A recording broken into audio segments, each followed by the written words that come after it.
ଆମେରିକାର ସ୍ୱାଧୀନତା ସଂଗ୍ରାମ MCQ ପାର୍ଟ 1ରେ ଆମେ 35ଟି MCQ ବିଷୟରେ ଆଲୋଚନା କରି ସାରିଛୁ।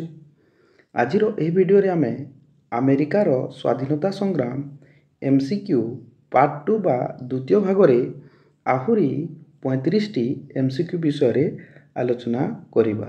ଆଉ ଏହି MCQ ଗୁଡ଼ିକ MCQ ନମ୍ବର 36ରୁ ଆରମ୍ଭ କରି MCQ ନମ୍ବର 70 ପର୍ଯ୍ୟନ୍ତ ହିଁ ଆମେ ପଢ଼ିବା। ପିଲାମାନେ, ତମମାନଙ୍କୁ ମୁଁ ସ୍ୱାଗତ କରୁଛି ଆମେରିକାର ସ୍ୱାଧୀନତା ସଂଗ୍ରାମ MCQ ଦ୍ୱିତୀୟ ଭାଗକୁ। ତ ଚାଲ ପିଲାମାନେ ଆରମ୍ଭ କରିବା ଆଜିର MCQ ପ୍ରଶ୍ନ ଏବଂ ଉତ୍ତର ଗୁଡ଼ିକ। କ୍ୱେଶ୍ଚନ୍ ନମ୍ବର 36 ହେଉଛି, କେଉଁମାନେ ଇଂଲଣ୍ଡର ପ୍ରତିଷ୍ଠିତ ଗିର୍ଜାର ବିରୋଧ କରୁଥିଲେ? ପ୍ୟୁରିଟାନମାନେ ଇଂଲଣ୍ଡର ପ୍ରତିଷ୍ଠିତ ଗିର୍ଜାର ବିରୋଧ କରୁଥିଲେ। କେଉଁମାନେ ସଂସ୍କାରବାଦୀ ଥିଲେ? ପ୍ୟୁରିଟାନମାନେ ସଂସ୍କାରବାଦୀ ଥିଲେ। କେଉଁ ସ୍ଥାନର ବାସିନ୍ଦାମାନେ ଏକ ଶ୍ରେଣୀଭୁକ୍ତ ଥିଲେ? ଆମେରିକାର ବାସିନ୍ଦାମାନେ ଏକ ଶ୍ରେଣୀଭୁକ୍ତ ଥିଲେ। ଆମେରିକାର ସମାଜରେ କ'ଣ ପ୍ରଚଳିତ ଥିଲା? ଆମେରିକାର ସମାଜରେ ସାମ୍ୟଭାବ ପ୍ରଚଳିତ ଥିଲା। ପରବର୍ତ୍ତୀ ପ୍ରଶ୍ନ ହେଉଛି ପିଲାମାନେ, କେଉଁ ସ୍ଥାନର ସମାଜ ପ୍ରତି ଲୋକମାନଙ୍କ କୌଣସି ସମ୍ମାନ ନଥିଲା? ଇଂଲଣ୍ଡ ଦେଶର ସମାଜ ପ୍ରତି ଲୋକମାନଙ୍କର କୌଣସି ସମ୍ମାନ ନଥିଲା। ଇଂଲଣ୍ଡ ଓ ଆମେରିକା ମଧ୍ୟରେ କେଉଁ ବିଶାଳ ମହାସାଗର ଥିଲା? ଇଂଲଣ୍ଡ ଓ ଆମେରିକା ମଧ୍ୟରେ ଆଟଲାଣ୍ଟିକ୍ ମହାସାଗର ଅବସ୍ଥିତ ଥିଲା, ବର୍ତ୍ତମାନ ବି ଅଛି ପିଲାମାନେ। କେଉଁ କାରଣରୁ ଇଂଲଣ୍ଡ ଓ ଆମେରିକା ମଧ୍ୟରେ ଭାବ ବିନିମୟରେ ସମ୍ଭାବନା ନଥିଲା?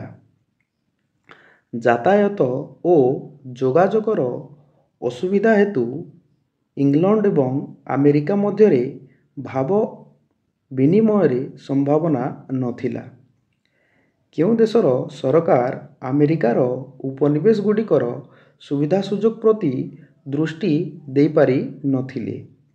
ଇଂଲଣ୍ଡ ଦେଶର ସରକାର ଆମେରିକାର ଉପନିବେଶ ଗୁଡ଼ିକର ସୁବିଧା ସୁଯୋଗ ପ୍ରତି ଦୃଷ୍ଟି ଦେଇପାରି ନଥିଲେ। ପ୍ରତ୍ୟେକ ଉପନିବେଶର ବିଧାନସଭାରେ କେଉଁ ପ୍ରକାରର ଲୋକ ପ୍ରତିନିଧିମାନେ ଥିଲେ?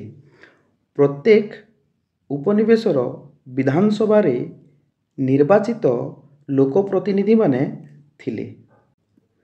ପରବର୍ତ୍ତୀ ପ୍ରଶ୍ନ ହେଉଛି ପିଲାମାନେ, ଉପନିବେଶ ଗୁଡ଼ିକ ପରୋକ୍ଷରେ କାହା ଦ୍ୱାରା ନିୟନ୍ତ୍ରିତ ହେଉଥିଲେ? ଉପନିବେଶ ଗୁଡ଼ିକ ପରୋକ୍ଷରେ ଇଂଲଣ୍ଡର ପାର୍ଲାମେଣ୍ଟ ଦ୍ୱାରା ନିୟନ୍ତ୍ରିତ ହେଉଥିଲେ।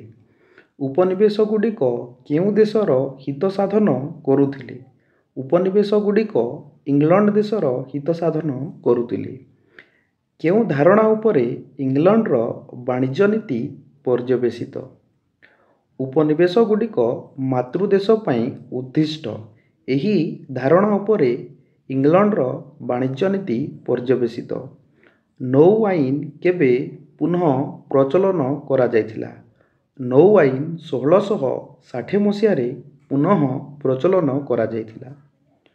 ନୌ ଆଇନ କିଏ ପୁନଃ ପ୍ରଚଳନ କରିଥିଲେ? ନୌ ଆଇନ ଇଂଲଣ୍ଡର ପ୍ରଧାନମନ୍ତ୍ରୀ ଗ୍ରେନଭିଲେ ପୁନଃ ପ୍ରଚଳନ କରିଥିଲେ। ନୌ ଆଇନ ବଳରେ ଉପନିବେଶ ଗୁଡ଼ିକର ବାଣିଜ୍ୟ ସମ୍ପର୍କ କେଉଁ ଦେଶ ମାଧ୍ୟମରେ ସ୍ଥାପିତ ହେଲା?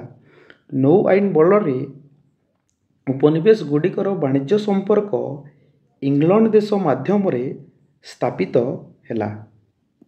ପରବର୍ତ୍ତୀ ପ୍ରଶ୍ନ ହେଉଛି ପିଲାମାନେ, କେଉଁ ଆଇନ ଦ୍ୱାରା ଉପନିବେଶ ଗୁଡ଼ିକରେ ଇସ୍ପାତ ଓ ପଶମଜାତ ଦ୍ରବ୍ୟ ପ୍ରସ୍ତୁତ କରିବା ନିଷିଦ୍ଧ ହୋଇଥିଲା?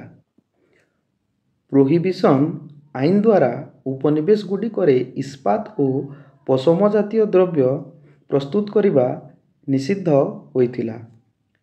ଲାଲ ଶର୍କରା ଆଇନ କେବେ ପ୍ରଣୀତ ହେଲା? ଲାଲ ଶର୍କରା ଆଇନ 1733 ମସିହାରେ ପ୍ରଣୀତ ହେଲା। କେଉଁ ଆଇନ ବଳରେ ଉପନିବେଶ ଗୁଡ଼ିକ ଇଂଲଣ୍ଡ ଅଧୀନସ୍ଥ ପଶ୍ଚିମ ଭାରତୀୟ ଦ୍ୱୀପପୁଞ୍ଜରୁ ଲାଲ ଶର୍କରା ଆମଦାନୀ କରିବା ପାଇଁ ଅନୁମତି ପାଇଲେ? ଲାଲ ଶର୍କରା ଆଇନ ବଳରେ ଉପନିବେଶଗୁଡ଼ିକ ଇଂଲଣ୍ଡ ଅଧୀନସ୍ଥ ପଶ୍ଚିମ ଭାରତୀୟ ଦ୍ୱୀପପୁଞ୍ଜରୁ ଲାଲ ଶର୍କରା ଆମଦାନୀ କରିବା ପାଇଁ ଅନୁମତି ପାଇଥିଲେ। ଇଂଲଣ୍ଡର କେଉଁ ନୀତି ଆମେରିକାର ସ୍ୱାର୍ଥରେ ବ୍ୟାଘାତ ଜନ୍ମାଇଥିଲା? ଇଂଲଣ୍ଡର ଏକଚାଟିଆ ବାଣିଜ୍ୟ ନୀତି ଆମେରିକାର ସ୍ୱାର୍ଥରେ ବ୍ୟାଘାତ ଜନ୍ମାଇଥିଲା। ସପ୍ତବର୍ଷୀୟ ଯୁଦ୍ଧ କେବେ ଆରମ୍ଭ ହୋଇଥିଲା? ସପ୍ତବର୍ଷୀୟ ଯୁଦ୍ଧ 1756 ମସିହାରେ ଆରମ୍ଭ ହୋଇଥିଲା। ପରବର୍ତ୍ତୀ ପ୍ରଶ୍ନ ହେଉଛି ପିଲାମାନେ, ସପ୍ତବର୍ଷୀୟ ଯୁଦ୍ଧ କେବେ ସମାପ୍ତ ହେଲା? ସପ୍ତବର୍ଷୀୟ ଯୁଦ୍ଧ 1763 ମସିହାରେ ସମାପ୍ତ ହେଲା। ସପ୍ତବର୍ଷୀୟ ଯୁଦ୍ଧ କେତେ ବର୍ଷ ଧରି ହୋଇଥିଲା? ସପ୍ତବର୍ଷୀୟ ଯୁଦ୍ଧ 7 ବର୍ଷ ଧରି ହୋଇଥିଲା। ସପ୍ତବର୍ଷୀୟ ଯୁଦ୍ଧ କେଉଁ କେଉଁ ଦେଶ ମଧ୍ୟରେ ହୋଇଥିଲା? ସପ୍ତବର୍ଷୀୟ ଯୁଦ୍ଧ ଫ୍ରାନ୍ସ ଓ ଇଂଲଣ୍ଡ ଦେଶ ମଧ୍ୟରେ ହୋଇଥିଲା। ସପ୍ତବର୍ଷୀୟ ଯୁଦ୍ଧରେ ବିଜୟ କେଉଁ ଦେଶ ହୋଇଥିଲା? ସପ୍ତବର୍ଷୀୟ ଯୁଦ୍ଧରେ ବିଜୟ ଇଂଲଣ୍ଡ ଦେଶ ହୋଇଥିଲା। ସପ୍ତବର୍ଷୀୟ ଯୁଦ୍ଧରେ କେଉଁ ଦେଶ ପରାଜୟ ହୋଇଥିଲା? ସପ୍ତବର୍ଷୀୟ ଯୁଦ୍ଧରେ ଫ୍ରାନ୍ସ ଦେଶ ପରାଜୟ ହୋଇଥିଲା।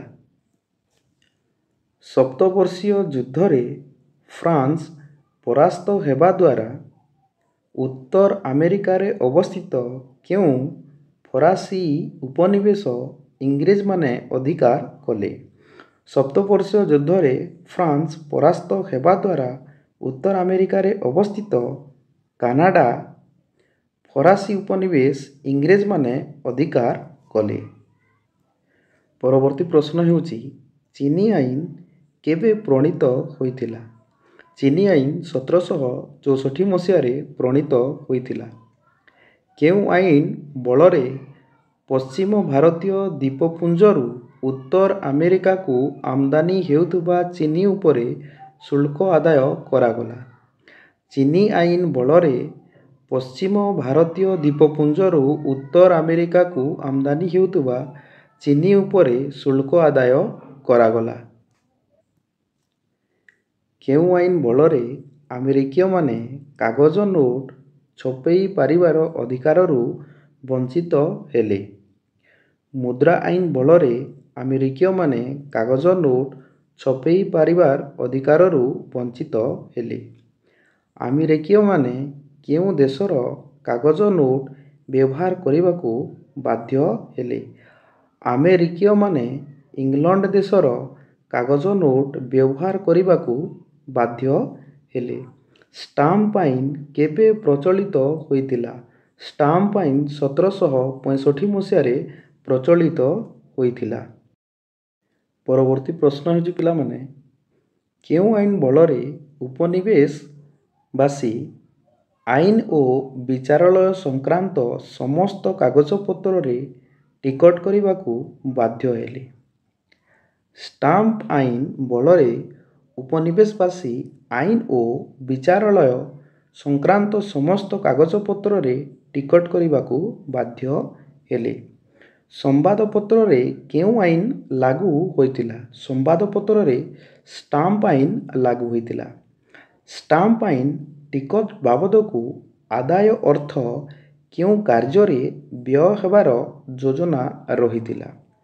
ଷ୍ଟାମ୍ପ ଆଇନ ଟିକଟ ବାବଦକୁ ଆଦାୟ ଅର୍ଥ ଉପନିବେଶବାସୀଙ୍କ ସୁରକ୍ଷା ନିମନ୍ତେ ବ୍ୟୟ ହେବାର ଯୋଜନା ହୋଇଥିଲା। ନ୍ୟୁୟର୍କଠାରେ କେତୋଟି ଉପନିବେଶର ପ୍ରତିନିଧିଗଣ ଏକତ୍ରିତ ହୋଇ ଷ୍ଟାମ୍ପ ଆଇନକୁ ବିରୋଧ କଲେ? ନ୍ୟୁୟର୍କଠାରେ 9ଟି ଉପନିବେଶର ପ୍ରତିନିଧିଗଣ ଏକତ୍ର ହୋଇ ଷ୍ଟାମ୍ପ ଆଇନକୁ ବିରୋଧ କଲେ। ପିଲାମାନେ, ଆଜି ଆମେ ଆମେରିକାର ସ୍ୱାଧୀନତା ସଂଗ୍ରାମ MCQ ପାର୍ଟ 2ର MCQ ନମ୍ବର 36ରୁ MCQ ନମ୍ବର 70 ପର୍ଯ୍ୟନ୍ତ ଟୋଟାଲ 35ଟି MCQ ବିଷୟରେ ଆଲୋଚନା କଲେ। ପିଲାମାନେ, ମୁଁ ତୁମମାନଙ୍କୁ କହିବି ଏ ଭିଡ଼ିଓଟିକୁ 2ରୁ 3 ଥର ଏଟଲିଷ୍ଟ ଦେଖ। ତାପରେ ଏଠି ତୁମମାନଙ୍କ ପାଇଁ ମୁଁ 5ଟି ପ୍ରଶ୍ନ ଦେଇଛି। ପିଲାମାନେ, ଆଜି ଯାହା ଆମେ ଆଲୋଚନା କଲା ଏହି ପ୍ରଶ୍ନ ଗୁଡ଼ିକୁ ତୁମେମାନେ କମେଣ୍ଟ ବକ୍ସରେ ଉତ୍ତର କରିବ ପିଲାମାନେ 1 2 3 4 5 କରିକି ନମ୍ବର ଦେଇକି ଉତ୍ତର କରିବ ଏବଂ କିଏ କେତୋଟି ତୁମେ ପ୍ରଶ୍ନର ଉତ୍ତର ରାଇଟ୍ କରିପାରୁଛ ମୁଁ ତୁମମାନଙ୍କୁ କମେଣ୍ଟ ବକ୍ସରେ ମଧ୍ୟ ରିପ୍ଲାଏ ଦେବି। ପିଲାମାନେ ଭିଡ଼ିଓଟି ଯଦି ଭଲ ଲାଗିଥିବ ତାହେଲେ ଭିଡ଼ିଓଟିକୁ ଲାଇକ୍ କରିଦେବ। ତା ସହିତ ପିଲାମାନେ ଏହି ଚ୍ୟାନେଲଟିକୁ ସବସ୍କ୍ରାଇବ୍ କରିଦେବ। ଆହୁରି ବି ତୁମେମାନେ ତୁମର ସାଙ୍ଗମାନଙ୍କୁ ସେୟାର କରିଦେବ ପିଲାମାନେ ଯଦି ଭିଡ଼ିଓଟି ତୁମମାନଙ୍କୁ ଭଲ ଲାଗୁଛି।